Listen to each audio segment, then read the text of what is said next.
Alô, meu povo! Que maravilha, hein? Estamos aqui, rapaz. Deixa eu arrumar isso aqui, tá me incomodando esse, né? Aí. Tá meio fora ali o São Paulo ali. Tudo bem, gente? Robson Ramos aqui, este é o canal Tricolaço. Vamos falar um pouquinho, né? Sobre as coisas do São Paulo Futebol Clube depois de Nacional do Uruguai 0, São Paulo 0, pela Copa Libertadores da América. Não vou nadar contra uma corrente que tem aí, porque eu sou velho. Então eu tendo a concordar. Você que é mais jovem, talvez assuste um pouquinho, mas vamos lá. O que acontece? E eu sou um cara, puto, quem vê meus vídeos sabe o quanto que eu gosto de jogo bom, de jogo bonito, de jogo bem jogado. Quem me ouvia lá na Rádio Bradesco Esportes FM sabe disso. Quem acompanha eventuais comentários que eu faço aí sabe disso. Agora, é preciso saber separar as coisas. Então, se você perguntar para mim hoje, o São Paulo jogou mal? Eu vou dizer para você, o São Paulo jogou mal em alguns momentos do jogo. O São Paulo equilibrou outros momentos do jogo. O Nacional também não soube se aproveitar de um momento de, pelo menos, de superioridade de posse. E tá tudo certo. Tá tudo certo. Até porque, se a gente pode dizer que o São Paulo jogou mal, isso aconteceu mais no primeiro tempo do que no segundo tempo. Mas, de um modo geral, o jogo foi um jogo tecnicamente pobre, ruim. Porque o Nacional é um time frágil, que trabalhou muito defensivamente, apesar da posse de bola maior que a do São Paulo uma parte do tempo. E o São Paulo, um time muito forte, mas que não conseguia entrar nesse ferrolho que o Nacional armou por muitas vezes. Então o São Paulo preferiu fazer um jogo de segurança. E fez assim, atuando muito bem defensivamente, mantendo a posse defensiva e ia atacando quando começou a encontrar espaços no segundo tempo. Então, o diagnóstico apesar de não ter jogado tão bem, pensando no que significa e como funciona a Libertadores da América, deu para o gasto. Foi bom. Ah, a dinâmica da Libertadores da América é a seguinte: eu sou um cara de 52 anos de idade, prestes a completar 53. Eu vi as duas primeiras Libertadores da América que o São Paulo ganhou. Eu vi edições da Libertadores da América antes da primeira que o São Paulo venceu, onde ele participou e não vingou. Ele invariavelmente saiu no começo. Quando o São Paulo chegou na primeira final da vida, lá em 74, eu tinha quase 3 anos de idade, não prestava atenção nisso. Já até vi VT, pedaços de VT, mas não vou me meter a analisar. Ali o São Paulo conseguiu chegar na final. A final foi disputada em 3 jogos, era assim naquela época, ida e volta, e se empatasse tinha o terceiro jogo. O São Paulo perdeu nos pênaltis e foi vice-campeão em 74. Mas tem uma coisa comum em todos esses tempos. O São Paulo jogou jogos terríveis, mesmo quando ganhou a Libertadores fora de casa, muitas vezes. Então, os que têm memória melhor vão lembrar que em 92, na primeira Libertadores, São Paulo perdeu para o Criciúma lá 3-0, tomando um baile. Aí conseguiu devolver aqui no Morumbi 5-1 e se classificou. Mas tomando um baile, é um baile bonito do Criciúma. Então, jogos terríveis que o São Paulo fez na altitude. Nossa, coisa. Olha, a Libertadores de 2005, a última vencida, é um oásis de bons jogos, entre aspas, porque não são todos tão bons assim, mas muitos são, especialmente fora de casa, porque dentro de casa foram bons. Em relação às anteriores. Então, quando você faz jogo de Libertadores como aconteceu hoje, tá tudo certo. Tem outro vídeo que eu tenho aqui no canal, onde eu estava analisando aquelas partidas em que o São Paulo fazia 1-0 e administrava, eu criticava muito aquilo. Mas antes de criticar, eu fiz uma reflexão nos primeiros jogos. Depois até o próprio Zubeldia chegou à conclusão de que estava ruim. Mas eu fiz uma reflexão naqueles primeiros jogos que aquilo podia ser resultado de uma espécie de pragmatismo argentino ao qual nós não estamos acostumados aqui. É muito comum, você já deve ter visto em Libertadores da América, o Boca Juniors chegar na final empatando 0-0, 1-1, jogando mal. E lá eles têm, na cultura deles, muito. E olha que a Argentina é um país conhecido também pelo jogo bonito, né? O toque me voe, ao invés do drible e da fantasia, é o futebol do toque, né? Do toque bem dado, da evolução em velocidade e tal. Mas lá eles não têm nenhum pudor de jogar pelo resultado. Jogar, às vezes, não mal, mas joga feio pelo resultado.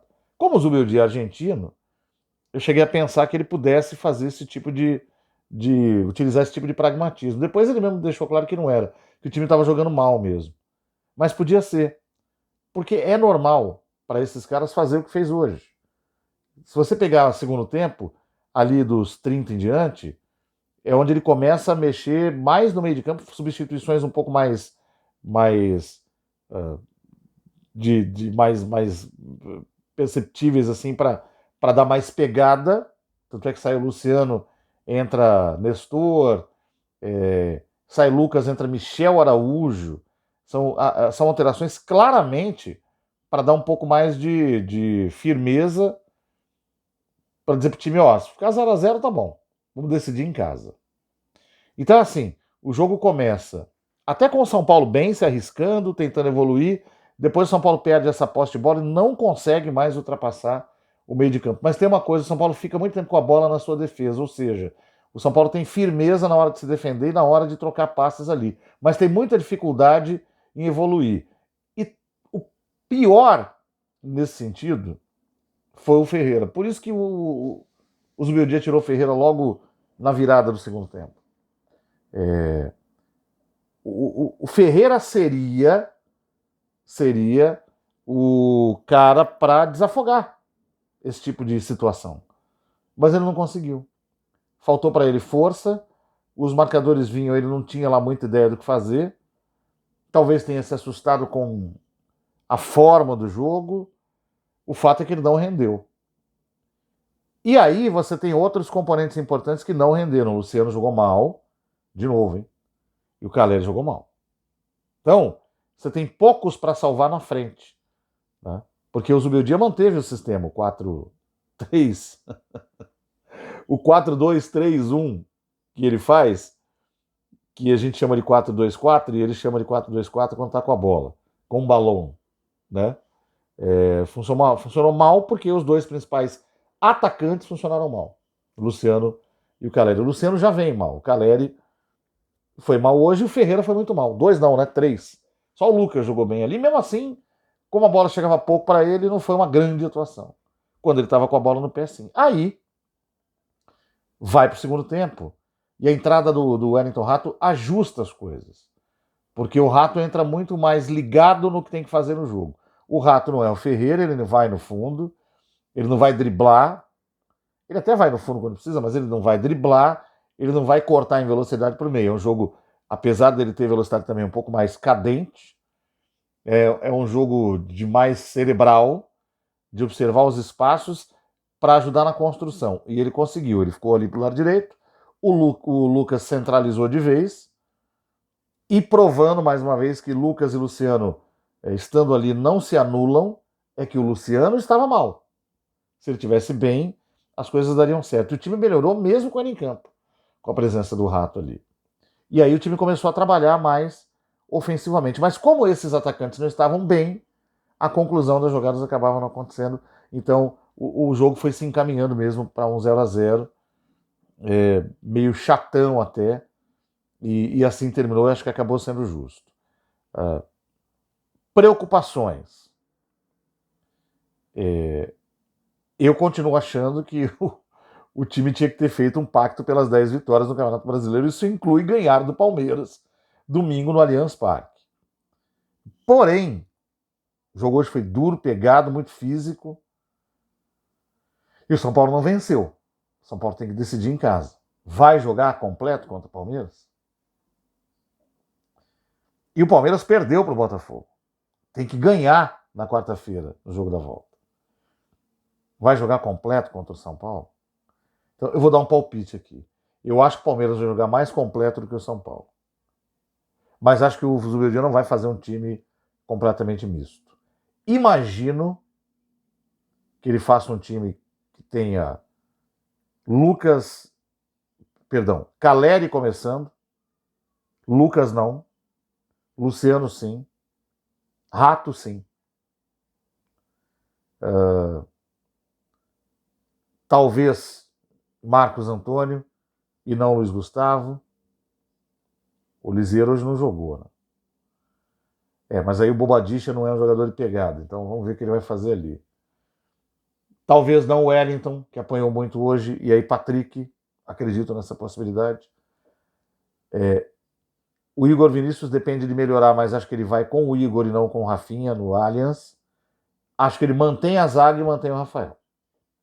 Então ficaria, se o Igor Vinícius estiver em condição, acho que não vai estar. Rafael, Igor, Arboleda, Alan Franco e Patrick.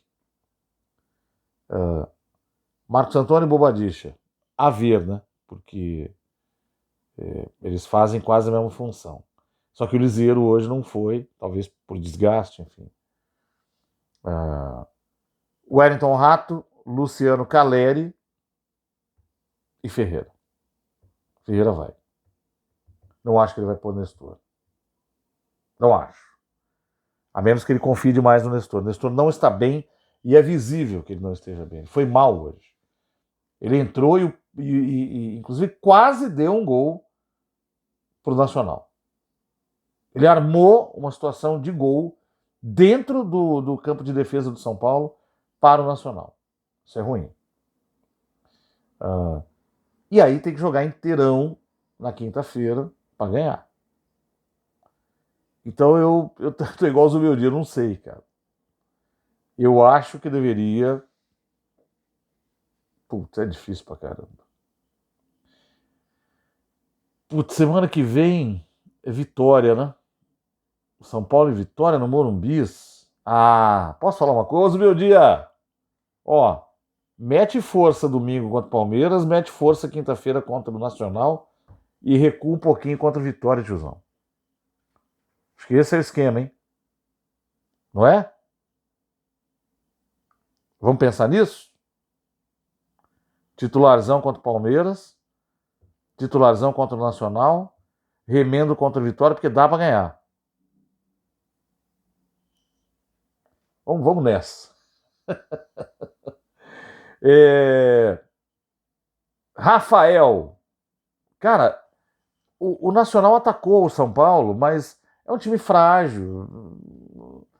Criou situações de alerta, mas eu não senti medo. Você sentiu medo? O Rafael foi bem nisso. Na hora que precisou muito dele, ele foi bem. 7,5 para ele. Rafinha, jogando fino como sempre, toma uma nota 7, não se arriscou muito à frente. Arboleda muito bem, sistema defensivo de São Paulo muito bem. Arboleda muito bem, nota 8. Alan Franco muito bem, bem demais, nota 8. E o Wellington bem demais, nota 8, com muita vontade. O Wellington vai deixar saudade, cara. O Wellington já é jogador do Southampton e não tira o pé. Impressionante. Impressionante. Daniel Bobadilla, para mim, alternou. Fez um primeiro tempo fraco, um segundo tempo bom. Então vou dar para ele um 7. Luiz Gustavo, irrepreensível, nota 7,5. É que o time não depende dele para ações ofensivas, mas no que é para ele fazer, continua fazendo o fino. Lucas, nota 7 pelo que conseguiu produzir nas poucas oportunidades que apareceram. Luciano, muito mal, nota 5. Caleri, mal, nota 6. Ferreira, mal, nota 5. O Ferreira até foi para cima no primeiro tempo, mas com pouca objetividade, não funcionou. O Wellington Rato entrou e melhorou o time, nota 7,5. Rodrigo Nestor entrou mal. Mal. Vai levar a nota 4 de novo. Tem que voltar a melhorar. E Michel Araújo entrou, não comprometeu, nota 6 para ele. Foi para ajudar na pegada também. Esse é o São Paulo de hoje. Acho que o Zubeldia acertou demais na escalação, levou muito a sério a partida. Não deu o resultado que talvez ele imaginasse. Fica a decisão para o jogo da casa. Com o Morumbi arrebentado de gente, o São Paulo vai ganhar. Vai por mim. Beleza? Valeu, meus queridos! Vambora.